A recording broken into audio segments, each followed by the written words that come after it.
In 1983, this screen grab was flashed across our television sets on NBC. To the heroism of the resistance fighters, past, present, and future, this work is respectfully dedicated. Dare I say what we're doing today? Hopefully, we'll honor this wonderful beginning to an incredible story that started back in 1983. Ladies and gentlemen, you know who I am. I'm Roger. That's Marcia, my co-host. Marcia, how are you doing today? Hi, I'm fantastic. So am I. And we are privileged, folks, to have Kenny, Keeney Johnson. I think I may have gotten all three in there. And Ken Johnson on with us. Mr. Johnson. That'll be the last Mr. Johnson. Please. How are you this morning? How is everything with you? Oh, I'm terrific. I'm so happy to be here with you. It's always wonderful to be able to be face to face with fans, or at least online and linked up to them, and be able to hear their thoughts and ideas. It's so much fun when I've been down to Comic-Con a couple of times. First time I went was for the release of the Incredible Hulk DVD set, and Universal said, "Hey, would you go down and do a little Q&A?" And I thought, sure. I figured it'd be me and a couple hundred people, maybe, and they take me into this airplane hangar, and there's like 4,000 people standing on their chairs. I'm going, oh, okay. And but it's actually there's hardly anything more wonderful in the world than walking into an airplane hangar with 4,000 people in it who love your stuff, and are there because it's stuff that you've written has touched them in one way or another. And so it's great always to be in direct contact with all the people who have done me the honor of tuning into to my materials. Kenny, it's so kind of you again, and thank you for that. I do want to remind everyone in the chat room, why don't you let us know who you are, where you hail from. Start off with some questions. We're going to get to them. Sonia Casado already has a question loaded up, so we're going to get to it in just a few moments. But as you know, just very quickly, and I know he's going to correct me, but Kenny has so many credits in Hollywood, from, of course, the miniseries, to The Incredible Hulk, to Alienation. And that's probably 3 of 100. So I know Marcia knows more than I do because I'm nervous right now. It's very rare when I'm nervous with a guest. So I do apologize, folks. It's not about me. Please, in the chat room, let us know who you are so we can get to it. But Kenny, in 1983, wow, the miniseries debuted. And boy, did it help number 3 NBC move up. It made them. What an experience, Ken. And I know you've had so many years to look back on it. And I'm sure you've been asked this question over and over, but did you get any ancillaries from NBC? Because they went from 3 to number 1? No, but we got a lot of love, that's for sure. There's no question about that. And when Brandon, I was having dinner with Brandon Tartikoff, who was then the young new president at NBC. He had been working with Freddie Silverman before that at ABC, and so he and I were friends. And he asked me what I was working on at the time. And at the time, I was writing a screenplay. I had read Sinclair Lewis's novel, great American novelist. Sinclair Lewis in 1935 wrote a book called It Can't Happen Here, which was about the rise of fascism that was going on in Germany and Italy at the time, with the idea of, well, it can't happen here in America. Well, maybe it has in just a couple of weeks ago. We'll see where it's going. But Brandon thought it was a great idea, wanted to read the script, and he did. And he loved it, and he said, "I want to do it as a miniseries." I said, "No, Brandon, this is a feature. It's not television, yeah, not TV, And but he really loved it so much. I said, "Okay, well, let's come talk about it." And he really loved the idea of America being under occupation, which was part of the story. But he didn't think that Americans might really understand what fascism was. And I said, well, it's not that complicated a concept. You put on a black shirt, you shave your head, and you beat somebody up, and or more subtly than that, as we have seen recently here in the U.S. But so he said, how couldn't it be the Soviets in those days, or the Chinese? And I said, I don't believe they could sustain an occupation of the United States. And his young vice president, Jeff Sagansky, who would go on later to be the president of CBS and TriStar Pictures and Sony and lots of stuff. But Jeff, at the point that time, was the kid in the corner, said, "How about aliens, Kenny?" And I went, "Wah!"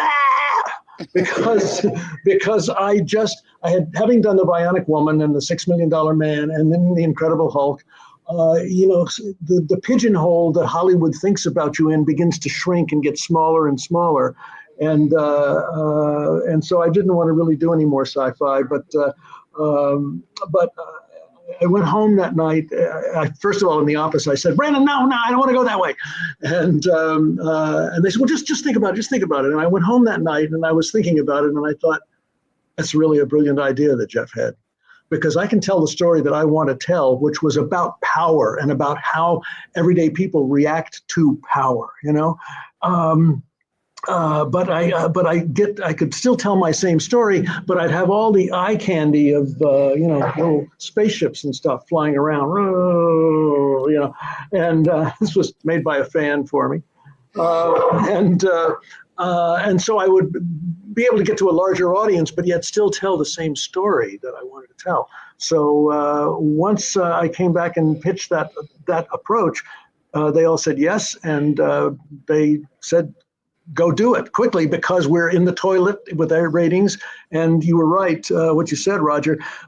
Brandon really needed a couple of big flashy things to go on the air that would draw an audience into NBC, and it did, certainly.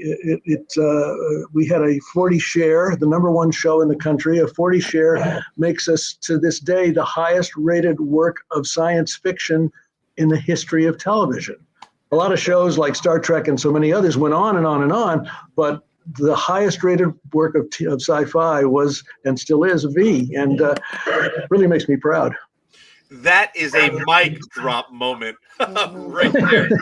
A 40 share. Wow. Yeah, a 40 share. What that means to an audience, that 40% of the TV sets in North America, not just the US, but in North America, 40% of the TV sets that were on were tuned to NBC.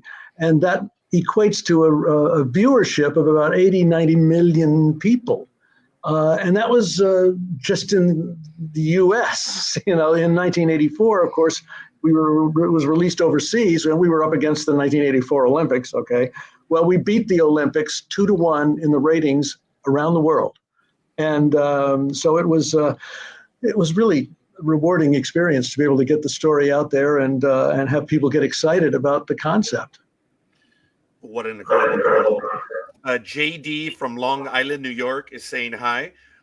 Sonia does have a question we're going to get to in a bit, but Sonia, let us know where you are from, and everyone else. Let's do a roll call, folks. Let's know. Marcia, let's get it going. I'm going to get to some of the comments. Sure, roll call. I'm originally from New York City, born and raised in New York City. And speaking about New York City, I remember the advertising campaign. I took the subway. Yeah, that was it was interesting, because when I was doing The Incredible Hulk at CBS, the head of advertising and publicity was a guy named Steve Somer, and we were always banging heads because I had sold my soul to get Bill Bixby to be the lead for The Incredible Hulk, big television star. And when Steve took the first advertisement for the show coming up, it was a full page of Green Monster, Lou, and with a banner headline that said "Green Monster on the Loose." And down at the bottom, it said in little tiny letters, starring Bill Bixby. And of course, I had to peel Bix off the ceiling. And I went into Steve and I said, "You imbecile, we're going to get the kids. You have to let them know that this big star is there," which brings a level of, anyway, Steve and I banged heads for 5 years on The Incredible Hulk. Now I'm doing V. And Brandon called me one day and said, "Kenny, I'm very excited. We just hired a new guy to do advertising publicity for NBC. And I said, "Oh, okay." And he said, "His name is Steve Somer." And I went, "Oh my God. Here I go again." And so I decided to face the tiger, and I went to Steve's office and I said, "Hey, buddy, you don't like me because you think I try to meddle in what you do. I have problems a lot of times with what you do because I don't think that you caught the essence of it." I said, "But we're going to talk about V, but let me tell you, I have got an idea, Steve. I said, how about this? For an advertising campaign, 3 weeks before the show goes on the air, put up propaganda posters. You've seen the Nazi propaganda posters with the Wehrmacht soldiers with the little Dutch girls sitting on their shoulders. Hi, we're the Nazis. We're here the new guys to be your friends, you know. I said, put up posters like that, and don't mention the show, don't mention NBC, just propaganda posters for 3 weeks out.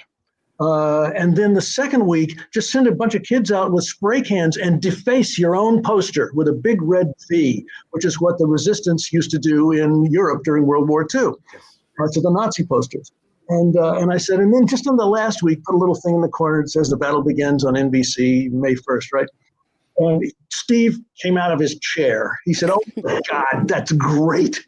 And he said, at the same time, you know, we'll do a countdown on the air. We'll do only 17 days until they arrive. You know, so that was tied together. And Steve actually put his money where his mouth was. They spent millions of dollars to do that. And I had friends, Marcia, like you, in New York, who were calling me saying, have you seen these propaganda on the subways and the bus stations? And, you know, and it was, I said, yeah, that's pretty cool. I wonder what that is. So that's where it came from.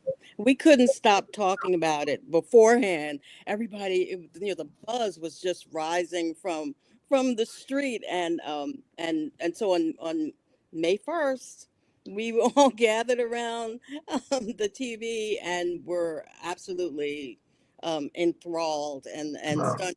You can see the picture behind me is actually of fans who in 1985 sewed their own V costumes. Oh, there are legions of them. Yes, and they are on stage at a costume contest at a Star Trek convention. And at a Star Trek convention, they actually won second prize because of their costumes. They have not the original, but they have the guns and I have to show you. This is right. A wallet that, remember the zip wallet, Sure. With the Velcro. He took, my boyfriend took a wallet and made his own insignia, and he also made the key card. Right. Oh, right. And he also did a blaster permit for the blaster pistol. That's so funny. Yeah, that is funny. The fandom is still amazing. This was 1995, but as you know, even today, there are so many motherships around the world that we get together and do. Right. Oh, yeah. No, it's true, and it's my friend Martin Jarvis in the UK is the head of the operation over there, and has been a big helpmate throughout, keeping me in touch with all the different fan groups.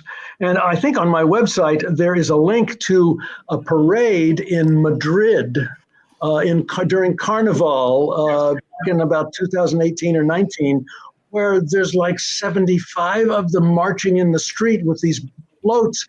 They have one of our spacecraft actually as a Rose Parade float going down the street behind them, and they're all marching, and it's amazing. So you can see it happening around the world, and it still goes on today, and it's just it's amazing. I'm so proud of it, and glad that it stirs people up. Oh, it definitely does. Jerry Seward is from Saginaw, Michigan. Thank you. Joining us, Patrice is here from Montreal and already has a question. Okay, I was 3 years old when I saw V for the first time. Ooh. I was traumatized by the alien face when Mike rips the human face. I'm a huge fan. Now, the follow-up was, will there be a sequel to the original miniseries? It's interesting. It started out that way when when we were doing the DVD finally in 2001 I'd been after Warner's for a long time to do a DVD release, and I was sitting on the dubbing stage, and first of all I said, that's great. What are you going to use for music? What are you going to use for soundtrack? And they said, well, the soundtrack from the original. I said, you mean the soundtrack that was recorded in mono, not stereo? because Warner Brothers wouldn't give me the money to do a stereo mix because they said, well, nobody's broadcasting in stereo. I said, no, but in 20 minutes they will be. And so when I did the DVD release, we were able to go back and really, we had to recreate the whole soundtrack. They amazingly came up with a lot of money so that I could afford to do it. And we remastered all the music. I had kept myself personally the audio tapes that we recorded from the recording session with our 95-piece orchestra. And we had to remaster all of the sound effects. And so the sound effects on the DVD and in the later Blu-ray are the way that I always wanted to hear them, and very cool. And it's also, it was released in letterbox, which they said, well, how do you think it'll look in letterbox? I said, I think it'll look really good because I shot it in the 1:8:5 aspect ratio, not the 4:3 TV, because I thought it might get a feature release. The Incredible Hulk pilot, my pilot got released overseas as a foreign theatrical release back in '78. And I got a call one day from Universal saying, congratulations, you have the top grossing motion picture in Europe. I said, what? He said, yeah, we released your pilot overseas and it's the top grossing movie in Europe. And like for 2-3 months, it was crazy. But when we were doing the DVD for mixing the DVD, we got to the end of the show where we sent out the message into deep space, and Dave West, who was my editor and music mixer, stopped the thing and turned around to me and said, so what happened, Kenny? And I said, what do you mean? He said, well, what happened? You sent this message into deep space. Did anybody ever get it? And I thought, gee, that'd be an interesting idea. And I called the guys at NBC, new people there now. Brandon was long since gone from there. And I said, why don't I'd like to do a miniseries called V, the Second Generation that picks up the story 20 years later. And I was not dealing with Brandon Tartikoff. I was dealing with people who had much slower wit than he did. And it took a long time of development to try to get it going. But indeed, I did write a miniseries, which was called V, the Second Generation, of another 4-hour. And by the time it was all done and ready to go, NBC had such terrible experiences with other really bad miniseries that they had decided to stop doing miniseries. So it never got produced. And that has become what is going to be part of hopefully, our V movie trilogy, where the first movie will be a revival of what I had done originally. Of the original 4-hour miniseries, but brought up into the 21st century with a number of changes that would have to be made.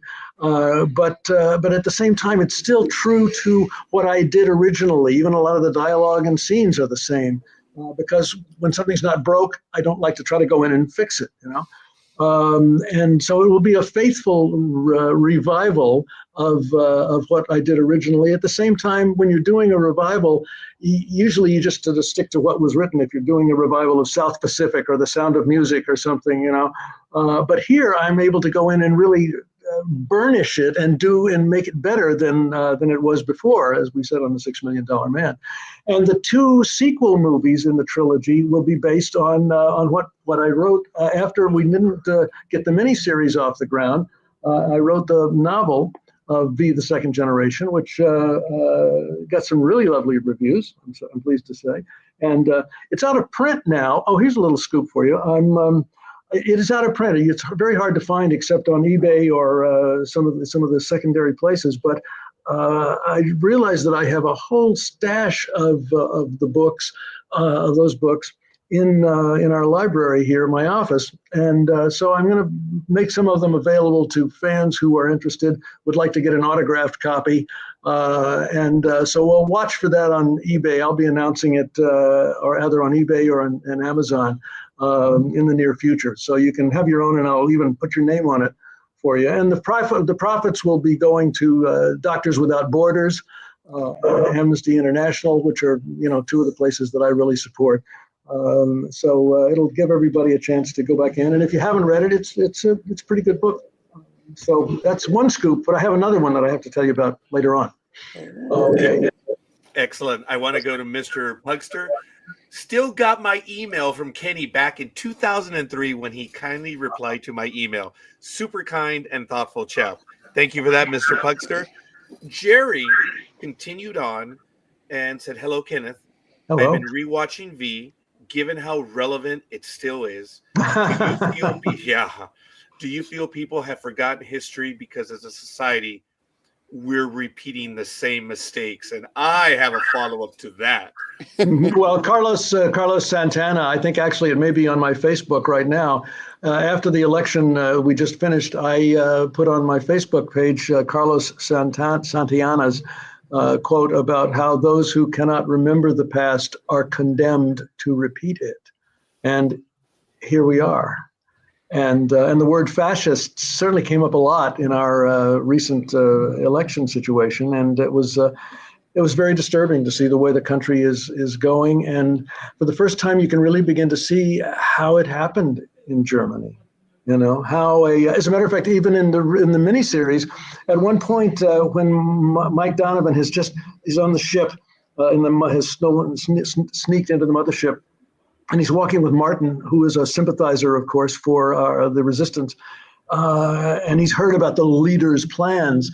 And Mark asks him, how did somebody like that get to be your leader? And the line I wrote for Martin was something to the effect of charisma, circumstance, timing, and not enough of us stood up and spoke out until it was too late. And here we are. It is apropos back then as it is now. I have to tell you, Kenny, I've been dying to share this.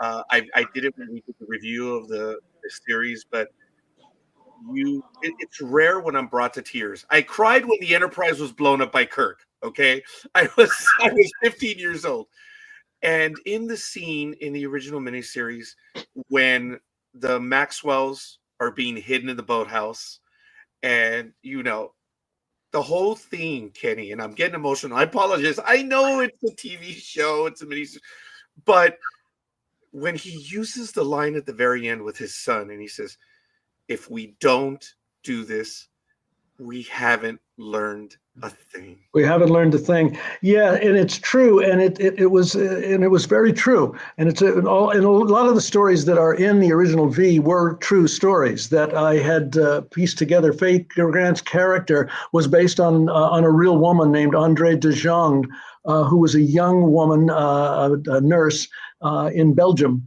and France, and she was thrust into the leadership because she had found a group of British flyers that had been shot down, and she said, "Okay, I'm gonna take you so that you can get back to England." Well, how are you going to do that? Well, we're going to walk over those mountains, the Pyrenees at the south of France. We're going to walk over the Andes at the Pyrenees, and we're going to take you down to Bilbao in Spain, where they can get you out. And when they got there, the people down there said, "How did you do this?" And she said, "We walked. What are you thinking about it?" They said, "Can you bring more?" And she said, "Of course I can." And she went back and made the same trek time after time after time after time, and became one of the great heroes. And she was just a squeak of a girl. And the Nazis even captured her a couple of times. And the first times they let her go because they said, "She's a girl. She couldn't be, head of the resistance." And I love that particularly because I love writing strong women, and particularly strong women who are who don't know they're strong women, but as soon as they are thrust into the task, they rise to the occasion, and that's what I wanted to portray.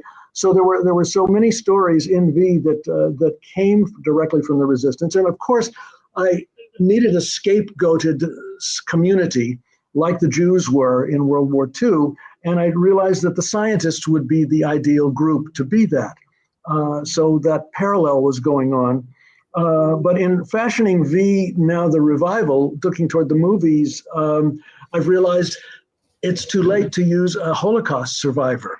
But gee whiz, it's a timeless story. And I can articulate that by saying that the Bernstein family, the Jewish family from the original, has been transformed into a mixed race family. The wife is white, the father is black, His father, also named Abraham, is black and had lost his wife to the rogue oppressors in apartheid in South Africa.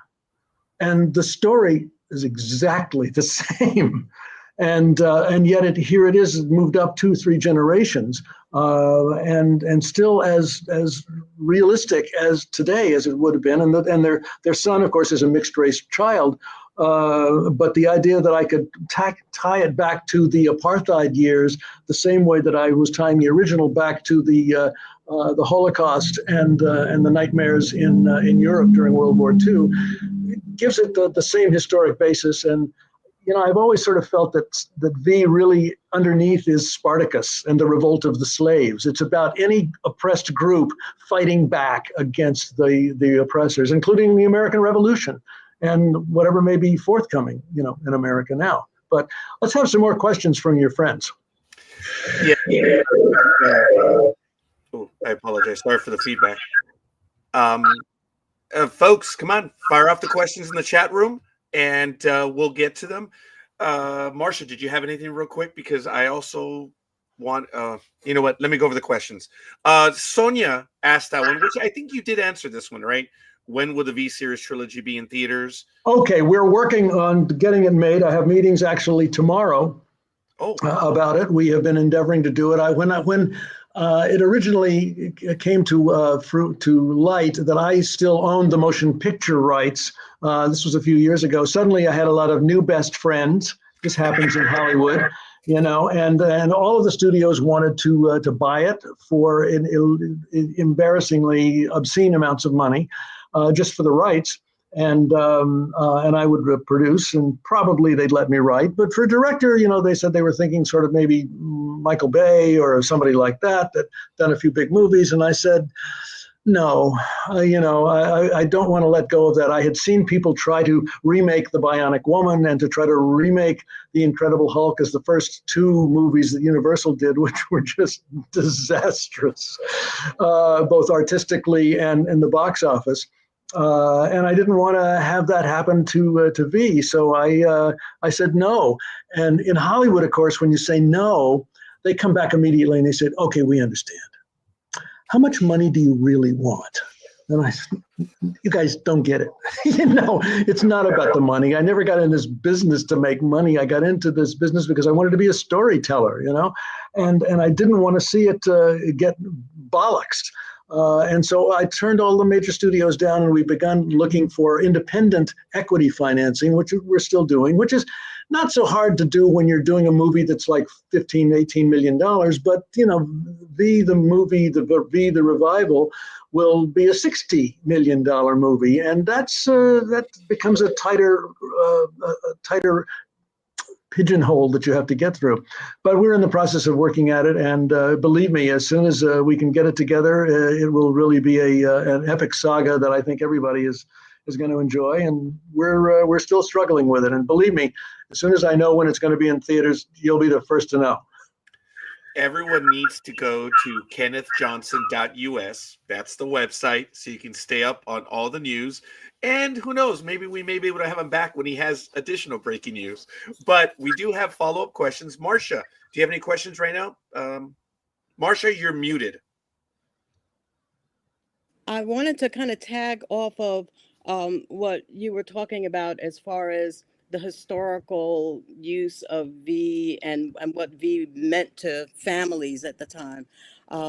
I had 2 children. I say had because tragically both of them died suddenly, separately, several years apart. Oh, Marcia, I'm so sorry. Thank you. But I remember us watching V together. And that was one of the things that we really enjoyed watching because they would ask questions, because you don't have to be an intellectual you don't have to be an adult to get something out of the miniseries. The questions that young people ask are incredibly poignant and sensitive, and it's to their experience. When we would watch V, and my daughter especially was in grade school, and she was having a problem with one of her teachers who wasn't teaching to her, she was kind of glossing over and going over and not really giving what she could to the children. So we talked about it, and Mhm. and V came up, and we talked about how you bring somebody to task. You don't let them get away with that. You say, well, you're supposed to teach me. You know, you're the teacher. And so I said, well, we're going to go and talk to her. And so we did, but and little, so seemingly little things like that, but that helped her in her growth as an adult to see how she could make a difference in her own life. Right, and it's been wonderful to me. But of all the, I get a lot of emails, obviously, about all of my work, but all of them put together, the Incredible Hulk, Alien Nation, the Bionic shows, other things that I have done. All of the emails I get from all of those shows are eclipsed by what comes in about V. It's just so much bigger. And a lot of them have come over the years from educators, Marcia. They've come from college teachers and from high school teachers, and saying, I use V in my classroom as to be able to talk to people about and teach kids about the dangers of getting misinformation, of the big lies that you can be told. Several of them tell me how they will pair screening V, my original 4 hours, alongside Leni Riefenstahl's 1935 propaganda film about Hitler called Triumph of the Will, which is, if you haven't seen it, you need to find it and look at it, because it's terrifyingly engaging.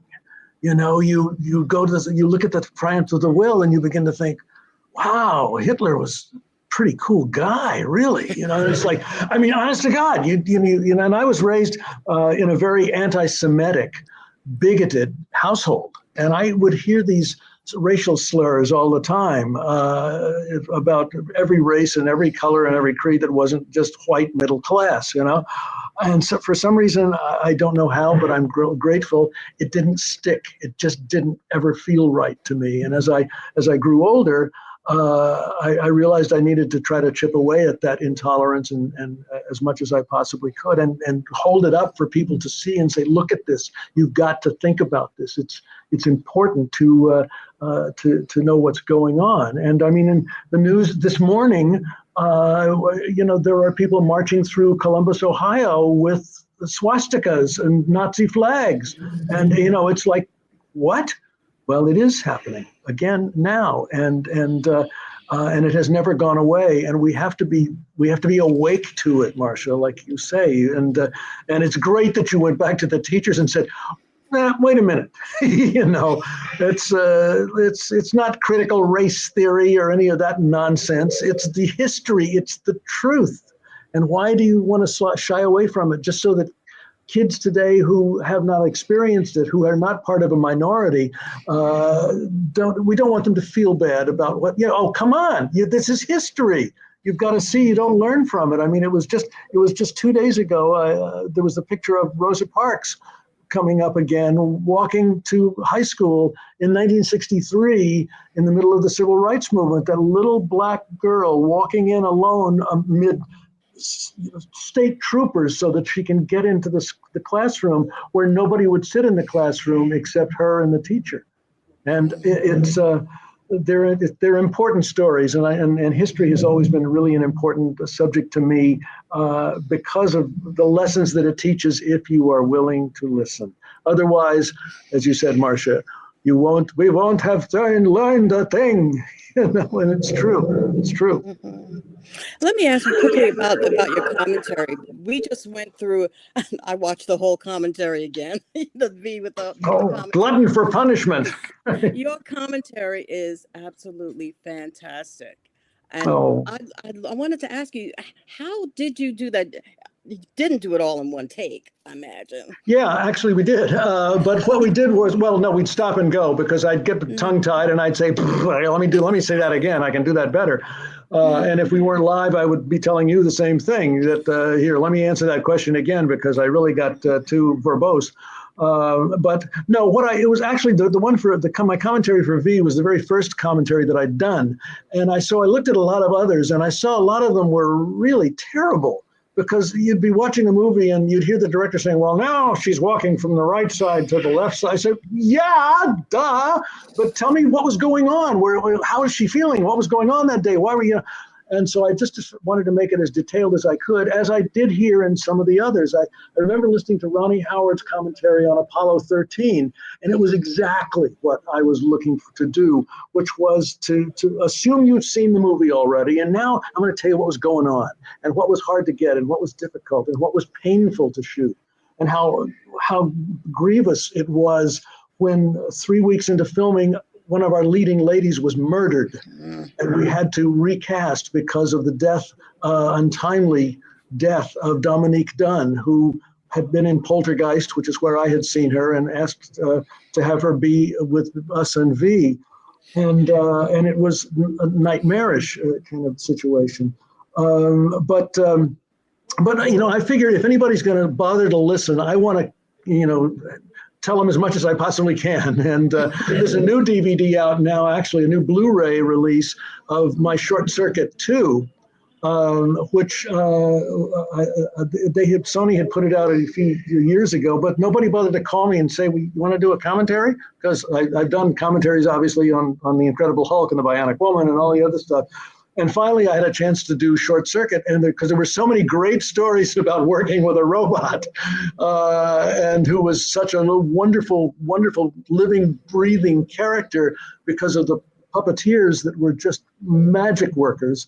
And so it's just out recently, and I can recommend it to you as a wonderful commentary because I spent a lot of time, and there were so many stories that I had to tell that I had never been able to tell. So thank you for taking time to listen, and for anybody that wants to listen to my commentaries, I hope you enjoy them. And it also gives you an email, where to write me. And there's an email at my website too, where if you want to write to Kenny, I'm easy to find. Yes, and I can attest to that I have emailed you and you have emailed me back as well. So I know that's.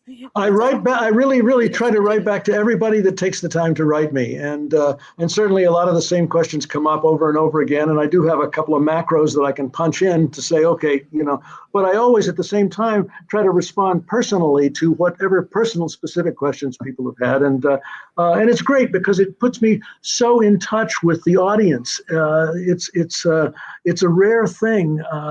One of the things that I love the most about this business is to be able to be with your fans and get their input and their feedback and what plays, and because I was trained in the theater, and one of the frustrations about doing things on television is you can't sit in a group of people. When I was doing my TV shows, the nights that were always the most fun were when we'd have our cast and crew screenings, and all of us that were involved in the movie, plus all of our friends and stuff, then be 1,000 people sitting in the theater watching the TV movie. But it was great because you were among the crowd. I love the theatrical experience of being in a crowd and watching something. As a matter of fact, JD has this comment. I have very few memories of my father, but I'll always remember watching V with my father when I was only 7. So thank you. Here's a question. John, that is so sweet. I can't tell you how many people have written to me something almost exactly like that. I was sitting with my mother, my grandmother, my father, and now I'm grown up and I'm looking at it again and going, oh, there was more going on than I realized. And but what you do have is that those memories of sharing it with someone like that, and having the memory of having done that, and for me to have been peripherally even a part of that is such a rewarding joy. I can't tell you, and thank you for saying that, John. JD continues. Here's a question: if you could change one thing from V, what would it be? the visual effects. Oh my Really? God. Oh, well, yeah, because, we were working at the state of the art in 1982 when we were shooting it. I mean, I had all the teams for visual effects that Stephen and George had been using in their big movies. And the same makeup and everything. But in those days, the makeup was such a nightmare, and you had to. It was. Nowadays, you can cut Voldemort's nose off, or you can do Pirates of the Caribbean with tentacle faces, and it was so challenging to try to get that going. I remember when we were sitting in the first production meeting, and you're reading through the script with your production team. And so you're facing, well, what are the challenges we're going to see? Let's go through this page by page. And we get to the scene where I wrote, okay, at this point, she picks up this guinea pig and she holds it up and her jaw opens up and then it keeps opening wider until it's distended far beyond human. And then she puts the guinea pig in her mouth and we see it going down her throat, and there was a little laugh among everybody nervously at the production meeting. And Tommy Reba, my special effects guru, said, how are we going to do that, Kenny?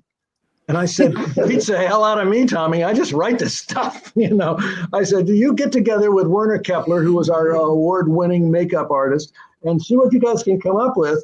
And we realized we were going to have to make a full head of Jane's that we could open the mouth, and to going down the throat. And it was all done in camera in the room when there was no visual effects, no CGI. There was no CGI.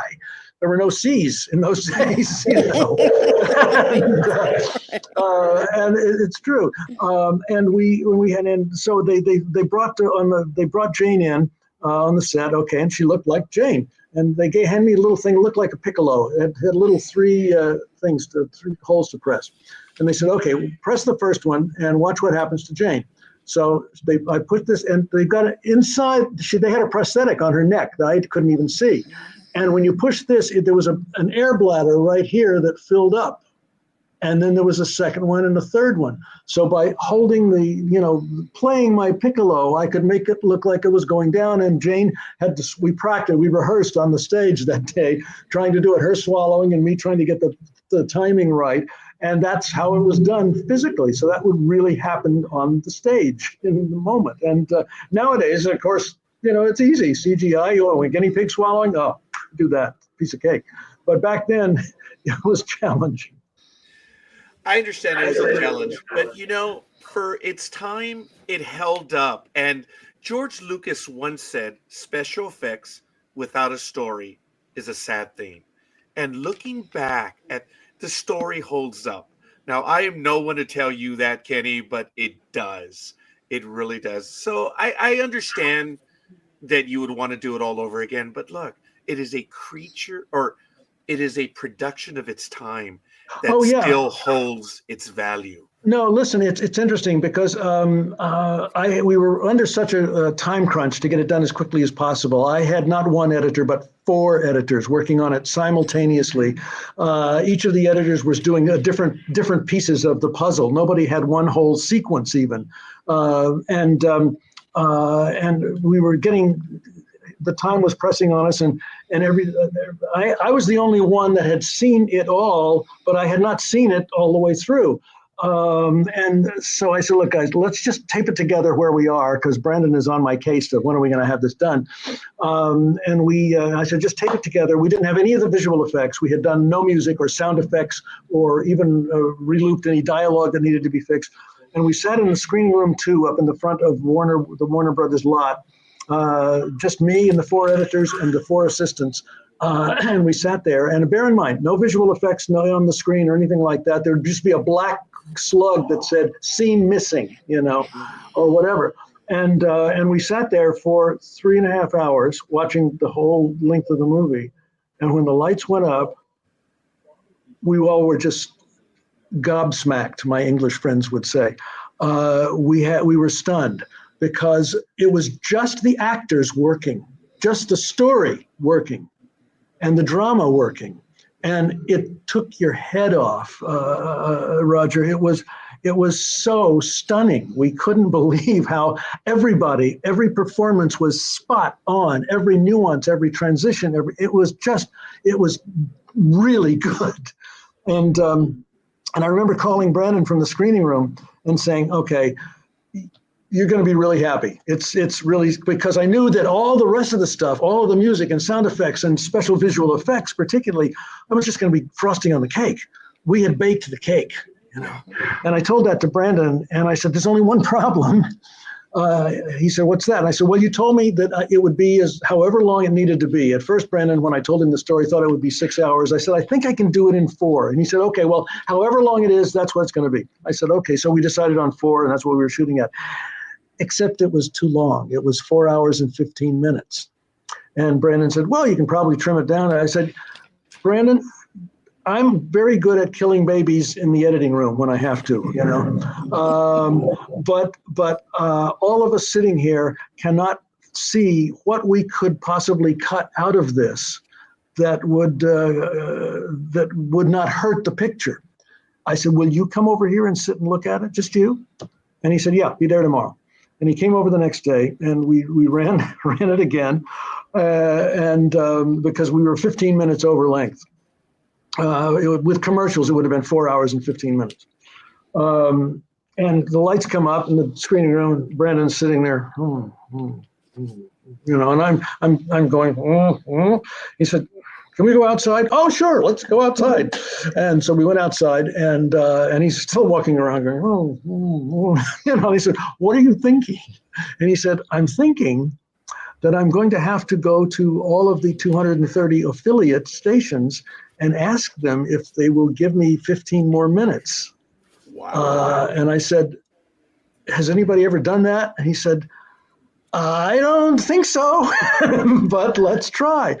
And Brandon did that. He got them all on a big conference call, I guess, in those days, and pitched the situation. And he called me back and he said, don't cut a frame. And I didn't. And it's interesting because what you've seen in the original miniseries was my first director's cut. It never changed after that. But there were not a lot of nips and tucks and changes. There's no scenes on the floor. And literally every shot that I made is in the movie. I'm very economical as a director. I try not to shoot something. When I've got my eye in the eyepiece saying, okay, what am I going to, is this shot really going to be in the movie? You know, and if I can't justify that, then we don't make the shot. But at any rate, that's the truth. And it was such a profound experience to sit there and just see my actors having nailed it. And we only had 2 quick, fast days of rehearsal before we started. And the whole production was a nightmare. Normally when you'd have a 4-hour miniseries with 65 speaking roles and visual effects and spaceships and all of that, you'd have about 4 months at least to prep that miniseries before you started shooting. And we didn't have that much time. From the day Brandon read my script and said, go, until the day I said, action, was 2.5 weeks. And people in the industry go, no, that's not so. No, you can't do that. And I said, we can't, but we did. And we did all the prepping and casting we could in 2.5 weeks, and hadn't even cast Jane Badler's role. And we had to start shooting. And then every week, Saturday and Sunday, we wouldn't stop working. We'd prep for the following week. So we were doing it literally 1 week at a time as we went along. And it was, I fortunately had my Incredible Hulk crew with me, and so we were all family and spoke the same language and finished each other's sentences. So that was I couldn't have done it without them, but we did it, and it's still to this day, you know, an amazing.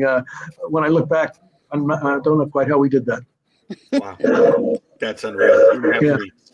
Jerry says, I've emailed you too, Kenny, a couple of times, and it never took long for you to respond, so thank you. Oh, Jerry, I'm so glad. And then Jerry also says, I've commented, I have to comment asking on your projects, whether it's Faye Grant or Lindsay Wagner or Bill Bixby, the actors that were chosen were so human and relatable despite all the fantastic stuff. guess. Right. Casting, most directors, including myself, will tell you that 90% that 90% of directing is in the casting. If you get the casting right, then you're home free. And it was certainly the case in all of those cases. I had seen in 1973, Bill Bixby did a TV movie, TV play on PBS called Steam Bath.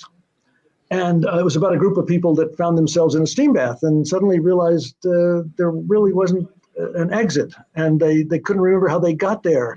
And there was this little Puerto Rican steam bath attendant who was handing out the towels to them, and they're trying to pick his brain and go, what's going on here?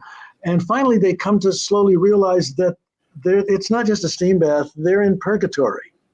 And he said, Jay, that's right. He said, well, then what are you? What are you, God? And he says, Jace, I'm God. And they go, they're laughing at him. And he says, what, you want to see me get all wrathful and vengeance seeking? And then suddenly you go, holy cow, and they're all well, in this 90-minute performance, I saw Bill Bixby do every single thing an actor could possibly be asked to do and make it work. And when I was writing the pilot for The Incredible Hulk, he was the one I had in my head from the beginning. And he was the only actor I ever sent the script to. And when his agent handed him the script, Bill said, I'm not going to read anything that's called the Hulk. And his agent said, yes, you are. And he did. And he called me the next day and can I come to your office? I said, sure. I'd met him once somewhere just briefly, but we never had involvement. And he came in and said, this is what we're going to do. Is Dr. Venner he's going to suffer? I mean, actors love to suffer, And he said, yeah. I said, yeah, it's a psychological story. It's Greek tragedy, isn't it? The hero brings down the curse upon himself. I said, exactly. That was my Carnegie Mellon theatrical training among the Greeks and the Romans. And so that's where and the character that you saw on the screen was Bill Bixby. I mean, Dr. Banner, that's the way Bill was. And when Harv Bennett and I were trying to decide who we were going to hire for the Bionic Woman, we looked at a lot of people. We looked at Sally Field, we looked at Stephanie Powers, a number of other people, wonderful actresses. But Lindsay struck us because not only was she a sort of girl next door pretty, but not beautiful. But for me, as a director, she had a spontaneity. Lindsay could act as though she was making it all up as she went along. And you absolutely felt that to be the case. She had an incredible gift for spontaneity. And Faye, I had worked with on a TV movie called Senior Trip just a year earlier in 1981. And she really stunned me with her abilities. So when I was writing V to begin with, I wrote it with Faye in mind to do it. And when I told that to NBC, they said, oh, we really like her. Let's do that. And so that's where it came from.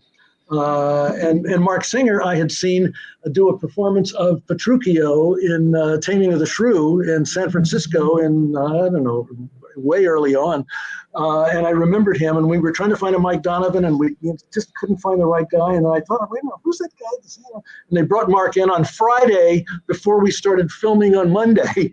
And he was cast Friday night. We had 2 crazy days of rehearsal, and then, blew right into it there. But so that's the story with the actors, and I have such great respect for the actors. As I said, I went to Carnegie Mellon, the Department of Drama there, which is a theater school. There was no film or television; it was theater, and I just learned all of the Stanislavski. I had all the same training as the director, as an actor gets in Stanislavski. And one of the things I always tell my film students is, if you want to be a film director, go to acting school, take acting classes, so that you can really understand how to speak to actors. But listen, one thing I want to mention before we lose time. I do have something. It's my other scoop I was going to tell you. I was approached this last year by a company in England called Big Finish. I had never heard of them. They've been around, though, for 20 years. And they produce audio productions of projects, such as things you've heard of, like Doctor Who and Star Trek. And who knew that there was a market, if I didn't, for audio productions of things like that. So we are in the midst of doing a 12-volume audio set that begins that is V. And they convinced me that I could be able to protect the quality of it and involved in all of the scripts and everything. And I've been working with a very talented writer-director, Jonathan Morris, over in England, who is shepherding the stories. And the scripts are coming together quite well. The first box set will be released in January, on the 23rd of January. And it's called, and Big Finish is the company. You can find them. I don't know that it's on their website yet, because I don't know if they've, I don't know if I should even be telling you that the release date is, but the first 3 episodes will be coming out, the first box set of 3 episodes on January. And then the second, the episodes 4, 5, and 6 will be coming out in August of 25, with 6 more after that. And the first bunch, first 6 particularly, are patterned to follow very, very closely what we did in the original miniseries, plus the new treatment of the Jewish family becoming now this mixed race family. And so just check out Big Finish and keep your eye out for that coming out. Thank you so much. That is awesome. Yeah. Yeah, we are definitely going to go ahead and check that out. I'm signing up already because V, the miniseries, is everything. Kenny, I have 2 questions and statements, and then maybe Marcia, if she has anything else. What is the name of the LAPD police officer that was the silent resistance fighter? Because he never turned them in, and he laughs when Ruby takes out the shuttle with the Molotov cocktail, and he does nothing to bring them to. No, he's wonderful, and I can't pull his name up instantly, but I loved him. I love that character. He got exactly what I was looking for, and he has that moment, a similar moment, a couple of times in the movie. I will email you his name so that you can plug it in. Oh, okay. Well, I thank you for that. But did the character have a name in the series? Was his name Francois Maquis? No, well, you see, you're talking to somebody that never saw the series. I never even saw the 6-hour sequel because Warner Brothers had breached my contract, and I said, sorry, guys. And that's a longer story than we can get into now. Right. But basically, it was my choice to leave because of them saying breaching the contract. And I never saw any of or read the sequel the way that it was finally rewritten. I do know that the character of Ham Tyler, for example, just to give you an example of how different theirs was from what we'd written, Ham Tyler was confined to a wheelchair. Mm-hmm. And it was the essence of his character was his being confined to this wheelchair. He was not an action hero, and nor I didn't do it because I didn't want him to step on Mark Singer's role, which was the action hero. And then they cast Michael Ironsides. And he went to the producers and said, I can't play a guy in a wheelchair. Ironsides was a big television show, and my name is Ironsides, and I'm in a wheelchair. It's going to be like crazy. And they said, oh, yeah, well, he doesn't need to be in a wheelchair. We'll take him out of the wheelchair. So that totally destroyed the whole essence of the Ham Tyler character. And the other thing that I was channel surfing one day, and I came across one scene. And I said, what is this? It's from V, but it's nothing I shot. Oh, this must be from the sequel, the 6. Oh my God. And I watched 30 seconds of it and I turned it off because I watched them make every mistake they could possibly have made in 30 seconds. And I knew I could, because all of my friends who worked on it and had to be involved said, Kenny, don't ever look at it. Don't ever read the script. And I'd done what I was told, and now I saw why. And it was in the original script I said, let's have a priest in this sequel.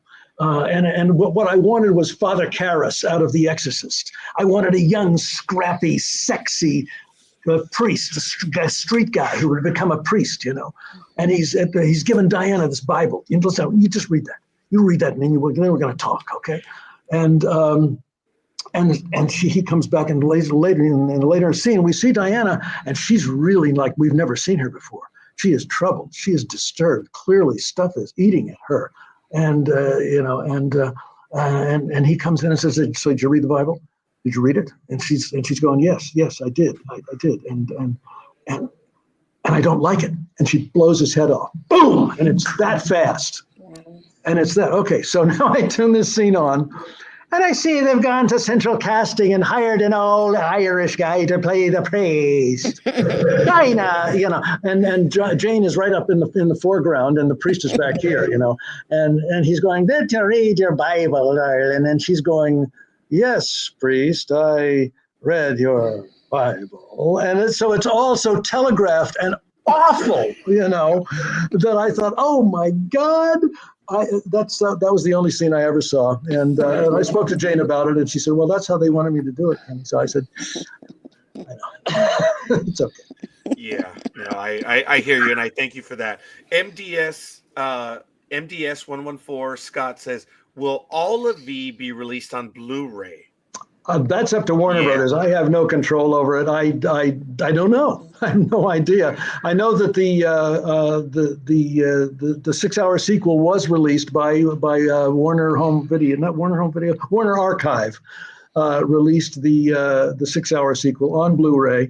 It's on my shelf, but I've never looked at it. And the final bugger is. Sorry, I shouldn't say that, but. Okay. I don't know. Let me say this, MD. If they can get a buck out of it, believe me, they will. Yeah. Yes.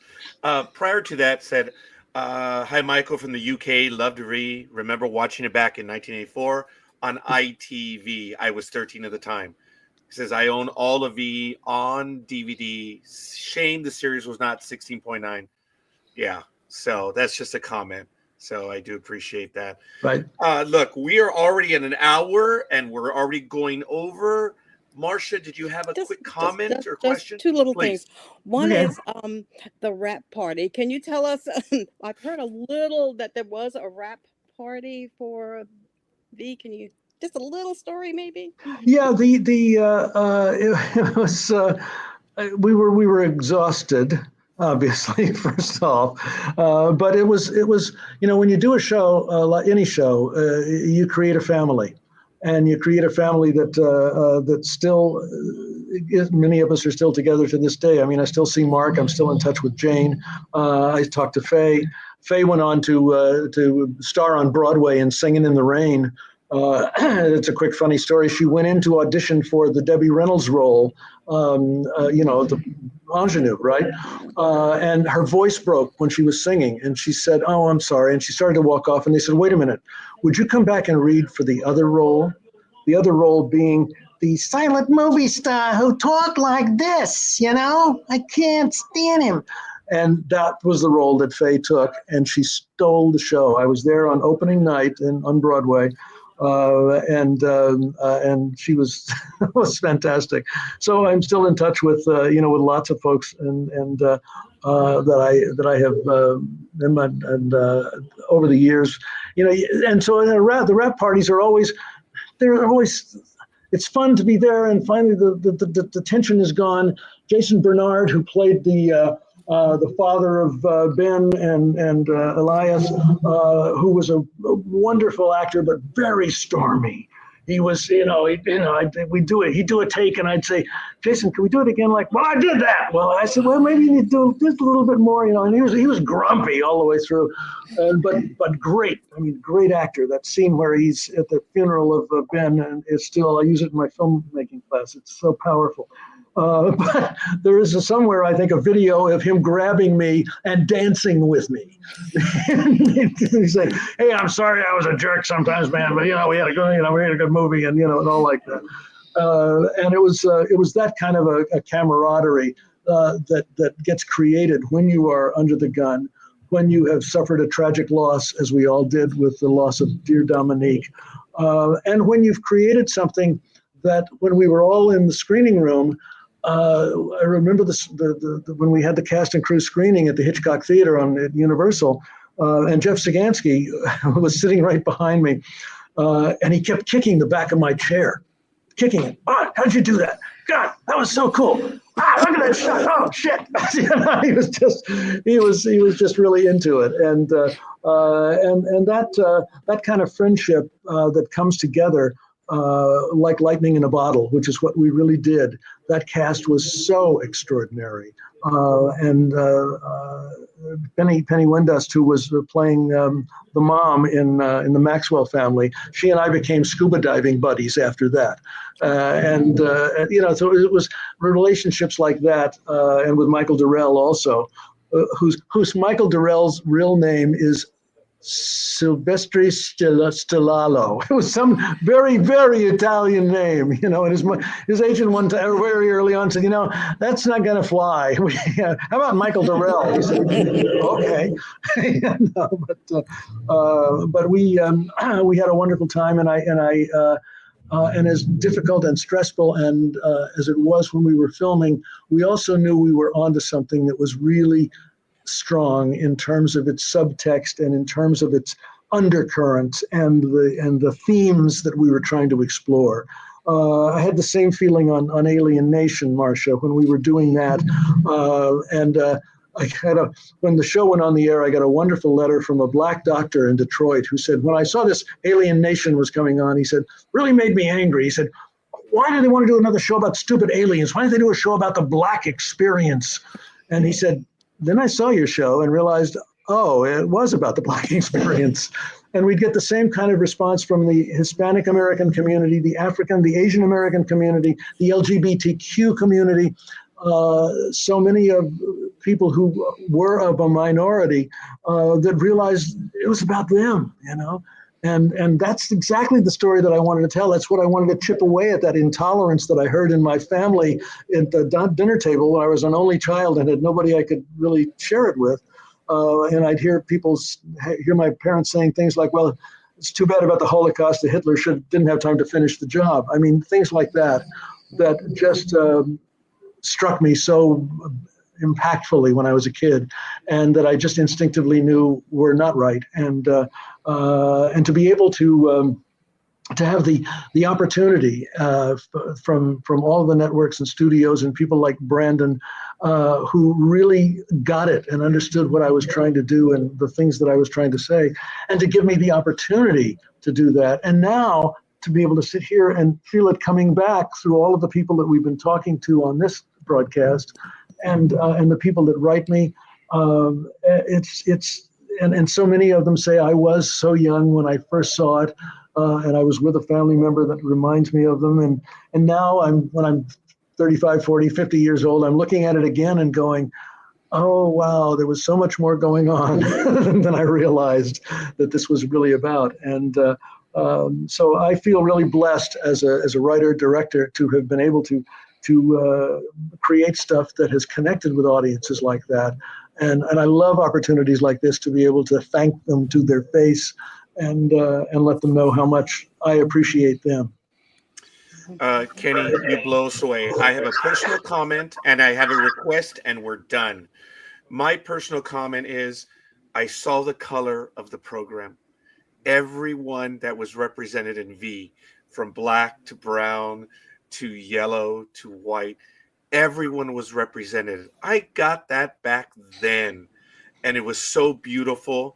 And let me just say interrupt for 1 second to say, it was written that way in the script. It says Tony is an Asian American, and whenever I would be talking, even to my extras casting people, I'd say, it needs to look like the United Nations, guys, and I want to see people in a wheelchair, and I want to see, all of these things, because that's the real world. And I always was reaching out to real people. I wanted to create characters so that everybody in the audience would have somebody in there they could say, oh, I think I'm like him. Oh, I think I'm like her. Oh, I might be like her, but I wouldn't, and so that they were relatable. And so it's always been important to me before there was such a thing as, DEI hires and that sort of thing. It's the way I've always been, is inclusive. And I remember as a kid I'd go back to visit my grandparents in Arkansas, and I'd be confused because in the bus stations in Washington, D.C., where I grew up, there were only 2 restrooms, men and women. In the South, there were 3 restrooms. And the third was just colored. I didn't get that. I remember going to a water fountain one day in Pine Bluff, Arkansas, where I was born, because over the water fountain it said colored, and I turned it on because I wanted to see what color the water was. Honest to God, true story, And I remember getting on the bus in Arkansas, and I'd run to the back because I loved the big window in the back, and everybody on the bus, black and white alive, would go, and my grandmother would be up front saying, Kenny, you have to come up here. No, I like the back window. I like to see out the big back window. She said, you can't sit back there. Okay, so I came up, and I remember feeling 6 years old that I was being discriminated against because I had to sit in the front, but they got to sit back there. It was like, so all of that stuff has hung with me, and whenever I can, chip away at it. And Alienation was so fun because you could do it right in your face, without offending anybody. And we had such a great time. And I interrupted you. I'm sorry, Roger. Not at all. No. I thank you for the color, and I thank you for the strong written characters, not only the women, but the men. They were so well written, and it speaks for itself. We have a tiny request. JD, who asked a few questions earlier, now his son, Joker's Vault, says, hello, I've watched V since before I could walk. Since my dad loves the series, I just want to ask, can you call my dad a nerd, please? I would gladly call your dad a nerd. I have a daughter, Katie, who is a definite nerd. She's 45 years old, and she champions her nerddom, and she's married to one of the world's greatest nerds, and our beloved son-in-law Doug, and that's a wonderful thing for you to be, and for your dad to be, and you should look at him as a role model. I thank you for that. And the dad right there. Yes, I am, son. Ha. Does Kenneth have plans for appearances in the near future on the East Coast, New York area specifically? I would love to be back there. I love New York. I lived in New York for many years before I came to California, and many, many dear friends back there too. Occasionally I am back there. Nothing planned specifically at this point, but it would show up on my website or my Facebook page. My Facebook page, incidentally, is Kenneth Johnson Author, AUTHOR. Kenneth Johnson author. When I first started doing other books, they told me that I had to do that. So you can find stuff there for me too, and check in anytime. We will. Ladies and gentlemen, we've gone way over, but Can we I want just to say? thank... Can I just say one thing? We talked about appearances. This past year, sometimes I do panels at San Diego Comic-Con. I was at your panel in 2006, also 2019.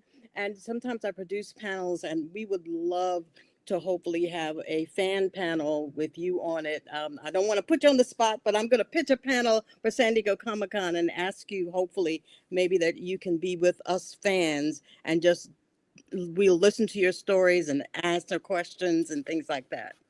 Absolutely not. What are you thinking? Of course I will. Listen, I'm really going to talk to Roger, and I'm happy to talk to you. Thank you.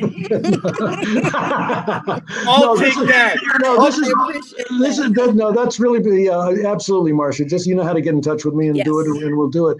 And Roger, of course, I'm kidding. And this has been a delightful interview, and I have been so pleased to be able to see you guys face to face, and also to be in touch with the fans who just really mean so much to me, because without them, I wouldn't have an audience, and I love them. We love you so many. We do, and we're going to leave it at this. You mean so much to us, and what you've given to us, and you are so kind in being with us today, and we've gone over. You are so gracious, and we cannot wait to see your further endeavors. Yes. And I'm going to be checking out the books as well, which oops, I messed up. So I'm going to be ordering some books myself, because I love what you've done. I am a fan, and I thank you. And on behalf of everyone in the chat room, we thank you for how you affected us, how you changed our lives, and how you opened our eyes to what is, what could be, and even what was. Ken, you are beyond a Oh my goodness, what do they say? Oh my God, you are that famous guy from Italy. Yeah, Sorry, okay. sorry. Yeah, that No. guy. Oh, No, no, no. Renaissance man. Don't stop. Renaissance man. Oh, There it is. Leonardo. Yes. There you go. Right. Yeah. When it comes to storytelling, wow, Kenny, we are privileged, and I Oh, thank yeah. you. Thank you.